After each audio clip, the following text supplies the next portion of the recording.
Welcome to the Notorious OTV, brought to you by the Sports Gambling Podcast Network. And folks, as always, it's all good, baby. It was all a dream. We used to read Blood Horse magazine. I got my Cuban. Yes, Cuban B. I'm your host, Chase Sessoms, the Wolf of Oaklawn. I'd rather be trapped than lazy. Don't care what they say, I'ma do what pays me. It happens every year about this time. Weaklings act like they lost their mind. Alphas reclaim the neighborhood. Rob the sheep and all the wolves get good. Yo! If you were... Welcome to the show. Joining me as always, you might know him as the Michelangelo of the Crying Michael Jordan. He's your favorite capper's favorite capper. Ladies and gentlemen, Barry the Sniper Spears. Hey, don't rub on that. You block that. You understand? That's alpaca. That's $25,000 alpaca. You block that shit. Right. You don't rubble. Put the club soda on there. Barry, what's good, buddy? Not much. Not much for this fine fall Wednesday. Almost fall, right? Almost there. Dude, it was so nice here for a couple days, and then it's back up in the 90s again. It was like a nice 78, just like perfect outside. Yeah, that's nice. That's where we're heading. It broke under 90 yesterday, so the temps should be falling a little bit. Slowly but surely heading into the winter season. But still humid, still hot. So always going to be humid. All right, guys, thank you for joining us. If we're watching on YouTube or now on Instagram. Yeah. One more for the Insta sluts. One more for the Insta. Back to back. Come on, man. Back to back. Back to back. Well, we're hoping we don't go back-to-back losers because it's Wednesday, and on Wednesdays, Barry and I give our absolute best. That's right. It's time for Wednesday Best Bets. We once again turn our focus back to, I believe this is the last day of Kentucky Downs, where the track is ear/kidney shaped, and no matter what shape you choose to identify with, that bitch be undulating. All right. Kentucky Downs, Wednesday. Let's pull up some past performances. The 10th of September, year of our Lord 2025. Post time for this card is going to be 1:25 p.m. Eastern, 12:25 p.m. God's time, and 10:25 a.m. Pacific time. Out on the Pacific Coast, shout out to the Sure Betties who are going to be at Kentucky Downs today. Hopefully they have a good trip. Enjoy the betting at Kentucky Downs. Barry, I will be kicking it off today. Little one. Because that's how numbers work. I'm starting it out. Race 3, 6.5 furlongs, $150,000 optional claiming on the turf, as all of the races at Kentucky Downs are on the turf. I've got a $10 win on the number 6 Mischievous Gal at 6-1, and then I'm playing a $5 exacta 6 with 4-8. If there's one thing we've learned at Kentucky Downs for the meet, it's that for the most part, if you weren't in contention at the top of that long stretch, then you most likely aren't going to win. I'm taking a horse that should be forwardly placed and hopefully has the win to finish the job. You know, Mischievous Gal last attempted the turf 2 back where she was a third place finisher in that black box that they call Lone Star Park in the Chicken Fried Steaks, which is, love it. Love that you named something the Chicken Fried Steaks. That was a 5 furlong race. I think they stretch her out to a distance she's more comfortable with. With this one going 6.5 furlongs, they tried to start her at a similar distance last out at Ellis Park in a 6 furlong race, but it was rained off the turf.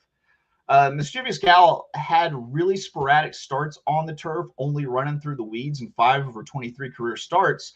But it seems like the connections might be convinced that this is a good surface for her, despite the fact that she's pretty solid dirt horse. But I do agree with that sentiment that this horse might really like the turf. Mischievous Gal should be up close pressing the early pace of the number 4 in our time, the favorite at 9-5 for Safi with Gaffleon up. And then I'm going to use the set or 8 time to dazzle at I believe 4-1, 5-2. I was wrong. Mark Cassie. This horse is going to be moving a little bit later, and so I want to mix up my run styles whenever I play this exacta.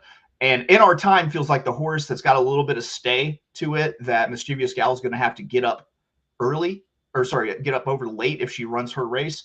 Time to Dazzle, the later moving horse, I like that one to maybe get into the minors by passing horses late. I think that passing tiring horses really kind of like rounds out this exacta. So I'm playing the $10 win on the 6 Mischievous Gal, $5 exacta, 6 with the 4-8. Barry, you've got a best bet for us. It comes out of race 9, 8 furlongs, $100,000 optional claiming. Not winners a dollar sign something. Fucking conditions. Barry, what are you doing here in race 9? Yeah, this is a nice mile race for some warriors here. These are pretty nice horses. They're not technically grade 1 horses, but they're really tough stakes types. Really good field here. But I ended up going with number 8, Greenlight. I think this horse was keeping good company last year.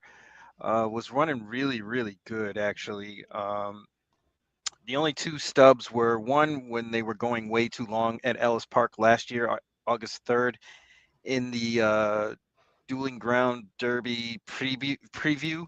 Lost a Cameo Performance as the favorite that day. And a mile and 1/8 was just too long. I actually think a mile and 16th might be a little bit too long. Mile sure fits this horse to a T. Came back this year off the layoff on June 20th, won that race, an optional claimer at Churchill. Right in the thick of the Churchill meet, was pretty tough. Also, the race after that, August 2nd at Ellis, they dropped back all the way to last and tried to circle the field. Looked like it was certainly a prep for this race, and I think they're going to ride this horse as such. Gaffleone just went way to the back, tried to circle the field, got into contention a little bit, but Epic Ride came out of that race to win at Kentucky Downs. I want to say it was this weekend. Encino has been running pretty good as of late, and so is Beach Gold. So I think that race is sort of live. Combine that with Greenlight probably being close up, not necessarily on the engine, but close to the pace. There really isn't a ton of pace in this race. So I think Greenlight is going to get a great trip and stands a good chance to win this. 8-1 might be a stretch. I mean, you can see this horse was bet a lot. But if we get 4 or 5-1, I think that hits this horse right between the eyes. So we're going with Greenlight on top, and we're also going to do a $5 exacta using the 9 Army Officer. Tyler Gaffleone, who rode Greenlight last time, ends up on Army Officer, who won a lower level optional claimer, but I think fits here. And then we're going to use the 12 Siege of Boston underneath as well. This horse runs a lot of really good races, just doesn't win a lot. So underneath seems to fit. Getting IRAD 15-1. I think that's a good exacta play. There we go. Are you? Would you say you're taking it to the hoop?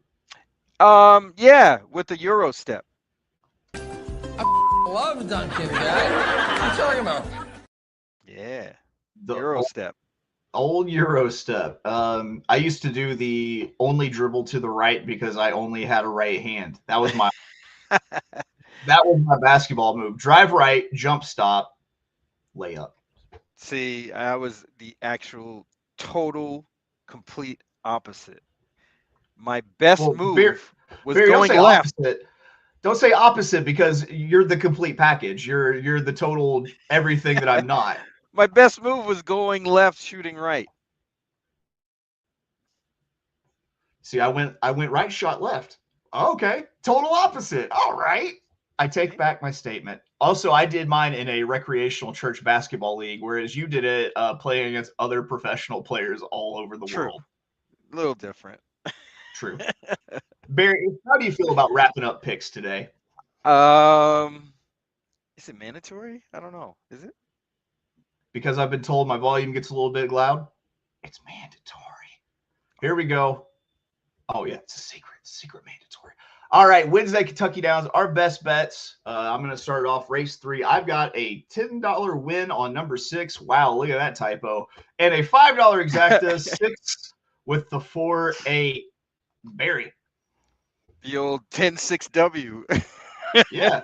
Yeah, if you're not betting 10-6Ws, like, what are we even doing here? Right. I just don't get it. All right. So race 9, $20 a win on number 8 green light, $5 exacta green light over Army Officer and Siege of Boston. Hoop. Because we love Duncan. We do love Duncan. And guys, don't forget, you need to hang out at the window after you place this one and don't leave. No regular Whitey payment. Gotta get paid. Gotta get Whitey to cough a little cash up. All right. That's it for us, guys. We've given you a lot of Kentucky Downs this year. I feel like we focused on it more than I have in previous years. So enjoy your last day of Kentucky Downs racing. We'll be back tomorrow talking about this Churchill Downs opening weekend of their fall meet. We got Louis Rabeau joining us. We're going to be attacking the Saturday card that features the Pocahontas and the Iroquois with our good friend Louis Rabeau, from who you might know from the Horse Racing Happy Hour. Is that right? Is it Horse Racing Happy Hour? I always get it mixed up. There's another one with a similar name, and I always manage to say the Horse wrong Racing one. Happy Hour, and he's Blood Horse Monday, and he's Kentucky something Horse Racing Spotlight. He's a lot of things that Louis got. He is a lot of things. It's funny that but he's never late for dinner. He's or for a cigar either. You know, what's funny is we start off every show with, we used to read Blood Horse magazine, and now we got Louis coming on who does stuff for Blood Horse. I'm not going to change it, though. I'm not going to change who I am. All right, that's going to do it for us, guys. We will see you tomorrow with more Notorious OTB, brought to you by the Sports Gambling Podcast Network, and I've got the perfect thing to ride out on that we haven't used in a while. Here we go. Just let go.